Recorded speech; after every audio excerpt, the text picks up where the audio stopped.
नमस्कार साथियों, स्वागत है आप सभी का मेरे YouTube चैनल में। मैं हूं आपके साथी सहयोगी और सहपाठी। आज मैं आपको इतिहास की एक ऐसी श्रृंखला से जोड़ने वाला हूं जो कि आपको 10वीं में अच्छे मार्क्स दिलवाने के लिए काफ़ी सहायक सिद्ध होगी। आप अगर 12th में हैं या फिर आप ग्रेजुएशन में हैं या फिर आप कोई छोटी-मोटी तैयारियां कर रहे हैं कोई भी गवर्नमेंट जॉब की, तो ये आज का जो खास टॉपिक है वो आपके लिए ज़रूर रिलेट करेगा। बाकी आप वीडियो के साथ बने रहें। बाकी क्लास स्टार्ट करने से पहले एक बात, समय बहुत कीमती है। अगर आप इस टॉपिक से रिलेट ना करते हो तो आप वीडियो को अंत तक ना देखें, क्योंकि हो सकता है आपको बहुत कुछ सीखने को मिले मगर शायद वो आपके लिए उपयोगी ना हो। तो हंसते हुए क्लास स्टार्ट करते हैं। इतिहास। इतिहास को अगर हम संधि विच्छेद करें तो इति धन धन आस। इति का मतलब ऐसा,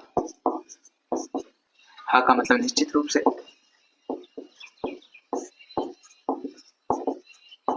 आस मतलब था, मतलब ऐसा निश्चित रूप से था। इतिहास, तो इतिहास को हम अंग्रेजी में हिस्ट्री शब्द से जानते हैं। हिस्ट्री शब्द ग्रीस भाषा के हिस्ट्री से बना है, जिसका अर्थ होता है बुनना। अगर हम इसे इस रूप में परिभाषित करें तो हम इस तरीके से लिख सकते हैं, ज्ञात घटनाओं को व्यवस्थित ढंग से लिखकर, ढंग से बुनकर एक ऐसा चित्र प्रस्तुत करना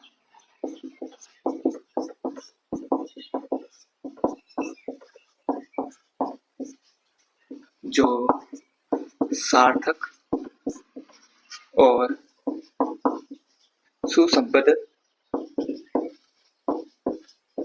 हो। तो इतिहास इति धन ह धन आस ऐसा निश्चित रूप से था। तो इतिहास, अगर आप कोई तैयारियां करते हैं तो आपको मालूम होगा कि भाई आपने पढ़ा होगा कि अस धातु लिट लकार अन्य पुरुष और एक वचन से बना यह एक शब्द है जिसका हमने संधि विच्छेद किया। ऐसा निश्चित रूप से था, मीन निकलता है। इतिहास को हम अंग्रेजी में हिस्ट्री नाम से जानते हैं, जो कि ग्रीस भाषा के हिस्ट्री से बना है, जिसका अर्थ है बुनना। बुनने शब्द को हम बेस बनाकर जो इसकी परिभाषा लिखी, ज्ञात घटनाओं को व्यवस्थित ढंग से बुनकर एक ऐसा चित्र प्रस्तुत करना जो सार्थक हो और सुसंबद्ध हो। उदाहरण के लिए,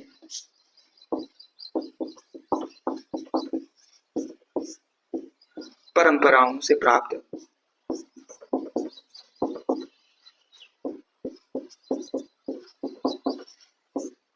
उपाख्यान समूह,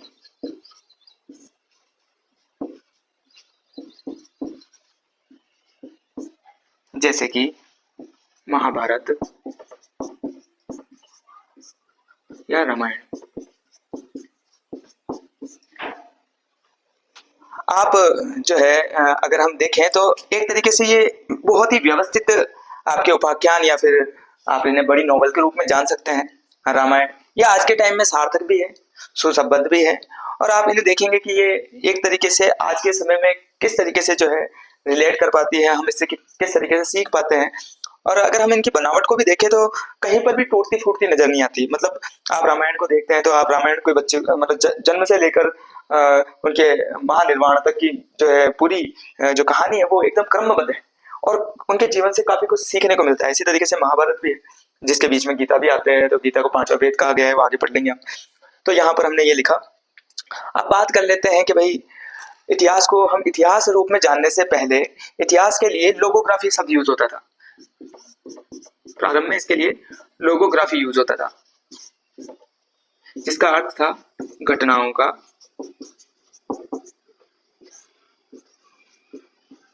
संग्रह। तो लोगोग्राफी शब्द यूज होता था जिसका अर्थ है घटनाओं का संग्रह। एलन नेरिजन करके एक विद्वान हुए हैं जिन्होंने इतिहास को मानव जाति की बीती हुई घटनाओं का जो है भंडार कहा है। तो आप लिख सकते हैं, क्योंकि हम यूट्यूब पे हैं तो आप लिख सकते हैं, बाकी मैं लिख देता हूँ कि भाई इतिहास मानव जाति की बीती हुई घटनाओं का भंडार है।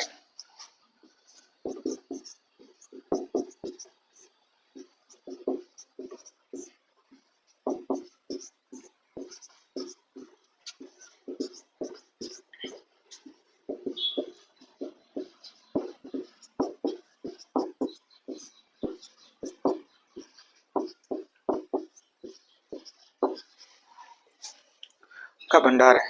तो हमने अभी तक ये समझा कि भाई इतिहास जो है इति धनः धनास, यानी ऐसा निश्चित रूप से था। इतिहास को हम अंग्रेजी में हिस्ट्री नाम से जानते हैं, जो कि ग्रीस भाषा की हिस्ट्री से बना है, जिसका अर्थ बुनना है। बुनने से रिलेटेड हमने एक परिभाषा देखी।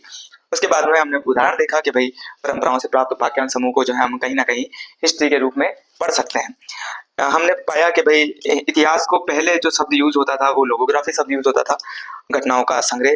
तो घटनाओं के संग्रह से रिलेटेड एलन नेरिजन तक के, एलन नेरिजन ने जो है इसको कहा कि भाई इतिहास मानव जाति की बीती हुई घटनाओं का भंडार है। अब बात कर लेते हैं कि भाई जो इतिहास है, तो इतिहास का अगर इतिहास जो शब्द है ये हमारे यहाँ पर कुछ और रूप में प्रयोग होता है, लेकिन वर्तमान में जो हम इतिहास पढ़ते हैं वो एक डाटा पढ़ते हैं, कहीं ना कहीं घटनाओं का संग्रह पढ़ते हैं। तो ये पश्चिमी देशों से आया है। तो the father of history in western world अगर मैं कहूँ तो हेरोडोटस को कहा जाता है, जिन्होंने हिस्टोरी का किताब लिखी। तो आप इसका स्क्रीनशॉट ले लीजिए और मैं इसे इरेज कर देता हूँ।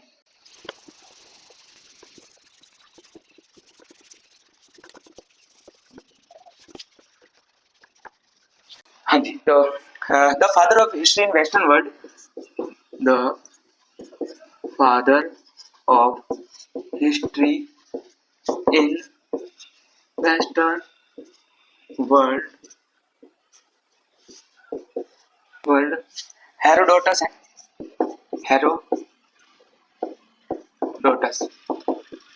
हेरोडोटस इन्होंने हिस्टोरिका नाम की किताब लिखी, जो कि लैटिन भाषा में थी।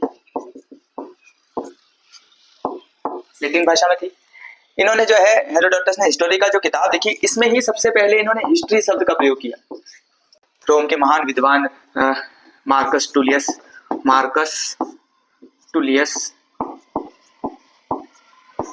सिसरो, जो कि रोम के विद्वान थे, के जो है आपके इतिहासकार, आपके दार्शनिक, वकील और राजनीतिज्ञ। तो इन्होंने जो है हिस्ट्री शब्द को मान्यता दी। वहीं आपके रेनियर करके हैं विद्वान, जिन्होंने रेनियर ने इसे कहानी कहा। जो ये हिस्ट्री नाम का शब्द कहा, ये इसको हिस्टोरिका को कहानी कहकर जो है नकार दिया, बोले कि ठीक है, इन्होंने मतलब मान्यता नहीं दी। सभी विद्वान, बड़े बड़े विद्वानों में आपसी विचारों के तो मतभेद होते ही हैं। जो ये आपके हिस्टोरी का किताब है, इसमें 5वीं सदी के भारत और फारस का वर्णन मिलता है।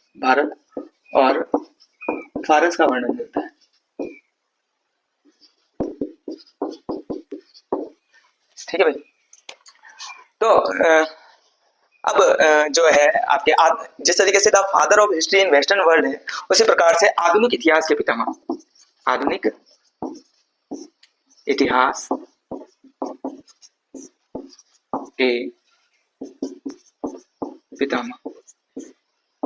तो आधुनिक इतिहास के अगर पितामह की बात करें तो वोल्टेयर है, फ्रांसोआ मारी उर्वे करके हैं। आप कमेंट सेक्शन में जरूर, जैसे ये वीडियो चल रही होगी तो आप कमेंट सेक्शन में पहले ही टाइप कर दें। क्लास में तो क्या है, जवाब और क्वेश्चन आंसरिंग चलती रहती है, तो क्लास में बड़ा पढ़ के मजा आता है। लेकिन अब जैसे ऑनलाइन होते हैं, हम रिकॉर्डिंग करके, आप अगर इसे लाइक करेंगे, चैनल को ज़्यादा से ज़्यादा सब्सक्राइब करेंगे, तो मैं ऑनलाइन पढ़ा पाऊंगा। तो आप वीडियो को लाइक करें और चैनल को सब्सक्राइब करें और बस हंसते रहिए और क्लास लीजिए। आधुनिक इतिहास के पितामह जो है वोल्टेयर को कहा गया। वोल्टेयर, फ्रांसोआ मारी उर्वे करके इनका पूरा नाम है, फ्रांसोआ मारी उर्वे। तो the father of history in western world हो गया, आधुनिक इतिहास के पितामह हो गए। इसी तरीके से भारतीय इतिहास के पितामह,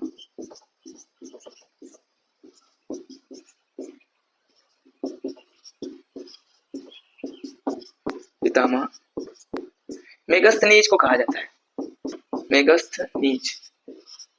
इन्होंने इंडिका नाम की किताब लिखी।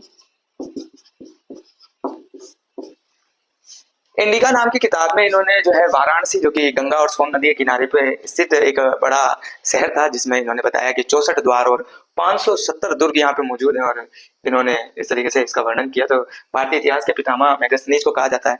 अब हम में से कुछ विद्वान सोचते होंगे जो कि भारतीय संस्कृति को बहुत दिल से चाहते होंगे, वो कहेंगे कि भाई भारत तो विश्व गुरु रहा है और भारतीय इतिहास के पितामह एक विदेशी कैसे हो सकते हैं। तो मैंने आपको पहले बताया ये आधुनिक इतिहास की परंपराओं को हम पढ़ रहे हैं। बाकी अगर आप परंपराओं की बात करें, भारतीय परंपराओं की, तो भारतीय इतिहास के जो पितामह कहे जाते हैं वो कृष्णदेवपायन वेदव्यास हैं। कृष्ण देवपायन वेदव्यास। कृष्णदेवपायन वेदव्यास कौन है? ये वही व्यक्ति हैं जिन्होंने चंपू काव्य शैली में महाभारत की रचना की। ऋषि पराशर और सत्यवती के पुत्र हैं और माना जाता है कि ये विष्णु जी के 21वें अवतार थे। इन्होंने जो महाभारत लिखा उसके लिए आपने बचपन में पढ़ा होगा, 6 से लेकर 10th में अगर आप आ गए तो बीच में आपने पढ़ा होगा व्यास विरचिता गणेश लिखिता महाभारत पुण्य कथा, तो ये इन्हीं का है। तो आप लिख सकते हैं व्यास विरचिता गणेश लिखिता महाभारत पुण्य कथा। महाभारत के ही गीता जो है, गीता जो पवित्र ग्रंथ है हिंदू समाज का, महाभारत का ही हिस्सा है जिसे 5वां वेद कहा गया है। तो आप इस तरीके से हैरान ना हो कि भाई भारतीय इतिहास के पितामह मेगस्थनीज है। भारतीय इतिहास का पितामह अगर माना जाए तो हम, क्योंकि हमने, अगर आप पहले जब हम हिस्ट्री शब्द बोलना कह रहे थे तो परंपराओं से प्राप्त उपाख्यान समूह को जब हम मानते हैं, जिसमें हमने महाभारत और रामायण को पढ़ा, तो ये उस परिभाषा को सार्थक सिद्ध करते हैं ये। तो इसलिए हम कह सकते हैं कि भाई भारतीय इतिहास के पितामह वेद व्यास जी को। लेकिन जो भी कंपटीशन एग्जाम की तैयारियां करने वाले हैं तो थोड़े रियलिस्टिक बने, भावनाओं में ना बहे लोग जो है, जिन्हें एक्चुअल में एक चीज है कि अगर आप 100 झूठे लोगों के बीच में अगर एक सच्चा है तो किसे झूठा कहा जाए और किसे सच्चा? तो बात यही है कि अगर 100 झूठे अगर बात कर रहे हैं और एक सच्चा चिल्ला चिल्ला के बोल रहा है मैं सच हूं, तो झूठा सच्चा कहलाएगा और जो झूठ बोल रहे हैं वो सच्चे कहलाएंगे, क्योंकि ज्यादा क्वांटिटी उनकी है। तो बस जो डिमांड है उस तरीके का ही आप जो है कंटेंट दे, तभी आप वायरल हो सकते हैं। हम डिमांड के अनुरूप कंटेंट नहीं देते हैं, इसीलिए हम एक कोने में सिमट कर रह गए हैं। बाकी जो नाचने गाने वाले हैं वो बड़े फेमस हैं, तो कोई बात नहीं, ठीक है जैसा भी है। तो व्यास विरचिता गणेश लिखिता महाभारत पुण्य कथा, ये आपके जो है परिभाषा हो जाती है। अब बात कर लेते हैं कि भाई इसे थोड़ा इरेज कर देता हूँ, आप इसका स्क्रीनशॉट ले लीजिए आप।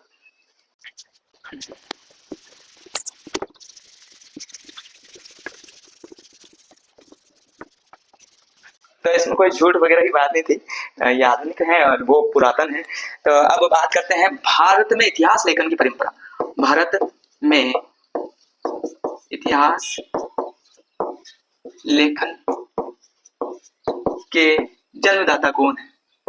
जन्मदाता तो विलियम जोन्स करके, विलियम जोन्स हैं, जो कि आपके कलकत्ता हाई कोर्ट के जज थे।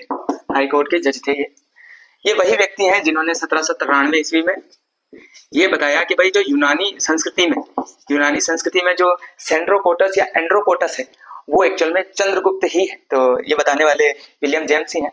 इन्होंने जो है संस्कृत को जो है mother language of all languages कहा। इन्होंने Sanskrit is the mother of all languages कहा।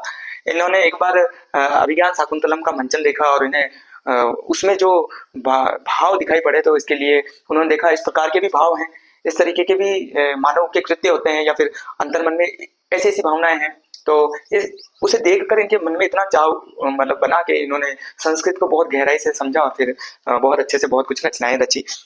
अब बात करते हैं, सब कुछ हो गया है तो अब बात कर लेते हैं अपने राजस्थान की। हम राजस्थान से हैं तो राजस्थान के इतिहास के पितामह, राजस्थान के इतिहास के पितामह कर्नल जेम्स टोड साहब हैं। कर्नल जेम्स टोड जो है वो, इन्हें हम घोड़े वाले बाबा के रूप में जानते हैं। घोड़े वाले बाबा। तो कई लोग कहते हैं कि इनके घोड़े का नाम अमर बेलड़ा है। तो आपको अगर पता है तो कमेंट सेक्शन में जरूर लिखें कि भाई इनके घोड़े का नाम क्या है। किसी ने वैसे एक बार पूछ लिया था तो मुझे पता नहीं है, तो इस वजह से आप लिख सकते हैं उसमें। तो इन्होंने the annals and antiquities of Rajasthan करके किताब लिखी। The annals and antiquities of Rajasthan करके किताब लिखी। अब बात करते हैं कि भाई इतिहास जो है, इतिहास में हमें कुछ शब्द पढ़ने को मिलते हैं। तो इतिहास की यहाँ पे परिभाषाएं तो खत्म हो जाती है, तो मैं पहले एक परिभाषा लिख देता हूँ, आप याद कर लीजिएगा उसे। History is a bridge of history is a bridge of connecting history is a bridge of connecting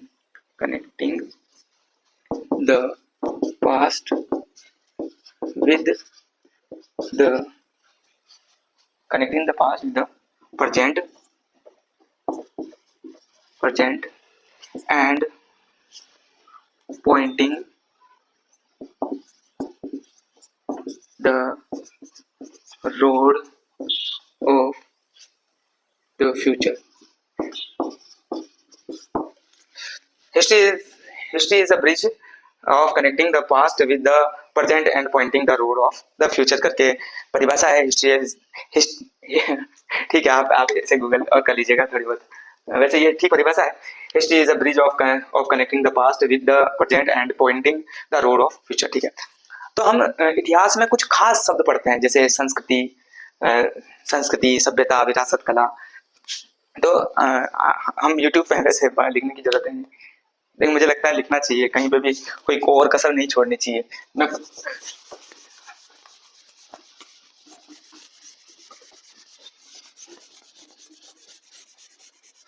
तो मैंने पहले भी कुछ वीडियोस बनाए थे, लेकिन उसमें डिटेल ज़्यादा थी। मैं एक दिन के इतिहास को बड़ा लिखता था, तो उसमें क्या होता था कि पूरे दिन का इतिहास, मतलब दिन में जो जो घटना इतिहास में घटित हुई, तो उनकी ढेर सारी डिटेल्स आप मेरे यूट्यूब पे देख सकते हैं। तो उस पर कुछ ज़्यादा रिस्पॉन्स आया नहीं, शायद कोई रिलेट नहीं कर पाया, क्योंकि कांस्टेबल का कोई एग्जाम दे रहा है या कोई किसी का एग्जाम दे रहा है, तो उनसे शायद वो संबंध नहीं हो पा रहा उनका। लेकिन वो एक अच्छा कंटेंट था कि अगर 365 दिन में वो वापस रिपीट होते हैं, तो अगर इस दिन का सारा अगर हमें इतिहास पता है तो अगले साल फिर वही आएगा, तो पढ़ाई की जरूरत ही नहीं पड़ेगी। लेकिन शायद हो नहीं पाया, उसमें मैथ, साइंस, ऐसे वगैरह सब आ रहे थे, लेकिन ठीक है। वो एक मेरा प्रयोग था जो असफल रहा, मुझे लगता है असफल ही हुआ, बाकी मजेदार चीज थी। तो हम इतिहास में संस्कृति, सभ्यता और विरासत, कला जैसे शब्द प्रमुख रूप से पढ़ते हैं, और इसी के इर्द गिर्द आपका पूरा इतिहास जो है घूमता है। कला क्या है? कला मनुष्य के आंतरिक विचार हैं, जो आंतरिक विचार है, तो उन्हें जब हम बाहरी रूप में ला देते हैं, या फिर वो जो है आंतरिक विचार जब बाहरी रूप धारण कर लेते हैं, तो वो कला कहलाती है। जैसे कि संगीत कला हो गई, स्थापत्य कला हो गई। स्थापत्य कला को हम विरासत से जोड़ सकते हैं। ठीक है, इस स्थापत्य कला क्या है भाई, ये विरासत से जोड़ सकते हैं। विरासत क्या है? तो विरासत, उसमें किसी भी प्रकार का कोई चेंजेस नहीं किया जा सकता। जैसे कि ताजमहल हो गए, जो भी पुरानी इमारतें हो गई, तो उनमें हम विरासत में, या फिर कोई भी स्क्रिप्चर हो गए, उनमें हम कोई चेंजेस कर नहीं सकते। इसी तरीके से संस्कृति है, तो संस्कृति क्या है? किसी स्थान पे जो निवासी रहते हैं और उनका जो खान पीन है, उनका जो रहन सहन है, उनका जो भी बोलियां हैं, जैसे हमारे यहाँ पर अजमेर भीलवाड़ा क्षेत्र है, यहाँ का अपना खास पहनावा है। हालांकि समय के साथ में अब बदलता जा रहा है, लेकिन फिर भी वो संस्कृति का जो है, जैसे पंजाबियों की अपनी एक संस्कृति है, तो संस्कृति, आप संस्कृति के लिए जो है, संस्कृत में एक अच्छी लाइन है, भूषण भू सम्यक प्रति थी संस्कृति। भूषण भूत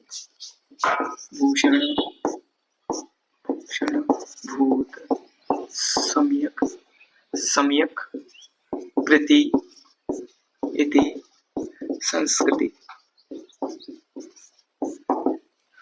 भूषण भूत सम्यक कृति इति संस्कृति, तो ये अच्छी लाइन है जो आपके कोई भी, मतलब आप देख सकते हैं। बाकी तो अब बात आ जाती है सभ्यता क्या है। तो सभ्यता क्या, संस्कृति का ही विकसित रूप सभ्यता कहलाती है। जैसे कि भाई जैसे भारतीय संस्कृति, भारतीय सभ्यता, ये अपनी परंपराओं को जो है स्मार्ट और स्मार्ट ले जा रही है। लेकिन सच बात तो ये है कि अगर कोई इस तरीके से चढ़ता है तो फिर इस तरीके से आ जाता है। तो संस्कृति इस तरीके से विकास की राह पर विकासशील है, और ये यहाँ पहुंच के फिर वापस ऐसे हो जाएगी। तो शायद यही कारण रहा है कि भाई भले यूनान की सभ्यता हो, चाहे रोम की हो, चाहे चीन की हो, चाहे मिस्र की हो, या फिर अपने सिंधु घाटी की सभ्यता हो, वो शायद चरमोत्कर्ष पे पहुंचकर फिर विकास से विनाश की ओर गई होगी। तो भारतीय संस्कृति भी कुछ इसी तरीके से चल रही है, लेकिन हमें अपने टॉपिक पे बने रहना चाहिए। और तो आज का टॉपिक जो है ये खत्म होता है, इसके साथ में इनके इर्द गिर्द ही पूरा इतिहास घूमता है। अगली क्लास जो है 10th के लिए होगी। 10th खास तौर पर अगली क्लास भी आप कुछ लोग, बाकी सब भी रिलेट कर पाएंगे, लेकिन खास तौर पर 10th के लिए होगी। हम 10th के आरबीएसई बोर्ड में जो हिस्ट्री का पोर्शन लग रखा है, जो कि यूरोप में राष्ट्रवाद हो गया या फिर आपके भारत में राष्ट्रवाद हो गया, ये जो पहले के ये जो किताब लग रखी है, इसको हम पढ़ेंगे।